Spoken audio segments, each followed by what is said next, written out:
একজন নিষ্ঠুর মানুষ গভীর রাতে নিজের আপন কন্যাকে রাস্তায় ফেলে দিল, কিন্তু পরক্ষণেই তার এই অমানবিক কাজে শাস্তি দিতে হলো। সে ভেবেছিল মেয়েটাই তার দুর্ভাগ্যের কারণ, অথচ সে জানত না ছোট্ট মেয়েটি আসলে সৌভাগ্যের তারকা, যে অশুভকে শুভে পরিণত করতে পারে। পরদিন জন্ম থেকে যে ছেলেটি কখনো কথা বলতে পারত না, সে হঠাৎ ছোট্ট মেয়েটির সাহায্যের ডাক শুনতে পেল। সে তৎক্ষণাৎ ড্রাইভারকে গাড়ি থামাতে বলল, তারপর দ্বিধাহীনভাবে নেমে এসে মেয়েটিকে উদ্ধার করল। ছোট্ট মেয়েটি দেখল এই ছোট্ট ছেলেটির হৃদয় বড়দের থেকেও অনেক বেশি দয়ালু। তখনই সে ছেলেটিকে বাকশক্তি ফিরিয়ে দিল। ছেলেটির মা এগিয়ে এসে জিজ্ঞেস করলেন, এই অসহায় শিশুটি কোথা থেকে এসেছে? হঠাৎ ছেলেটি নারীকে মা বলে ডাকল। নারী বিশ্বাস করতে পারছিলেন না। তিনি ছেলেকে আবার ডাকতে বললেন। ছেলেটি এবারও স্পষ্টভাবে মা বলল।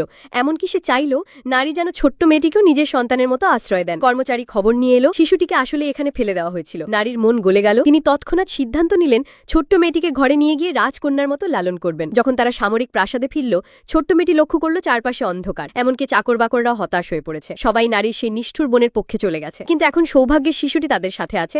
তার উপস্থিতিতেই ঘর থেকে সব অশুভ সরে গেল। এরপর খবর এলো প্রায় 1 বছর ধরে যিনি অচেতন ছিলেন সেই বৃদ্ধা আবার জ্ঞান ফিরে পেয়েছেন। এমনকি তার অসুখ অনেকটা সেরে গেছে। তিনি ছোট্ট মেয়েটির দুঃখজনক কাহিনী শুনে সাথে সাথে সোনার তালা উপহার দিলেন তাকে। সকলেই আনন্দে মেতে আছে। হঠাৎই নারীর নিষ্ঠুর বোন হাজির হলো। সে বিদ্রুপ করে বলল, ছোট্ট মেয়েটি আসলে অবৈধ সন্তান। নারী তৎক্ষণাৎ তাকে তিরস্কার করলেন। যেখান থেকে এসেছে সেখানেই ফিরে যেতে বললেন। নিষ্ঠুর বোন বসে পড়ে উপহাস করতে লাগলো। বলল, নারী এখন শুধু একা বিধবা, এত অহংকার করার কিছু নেই।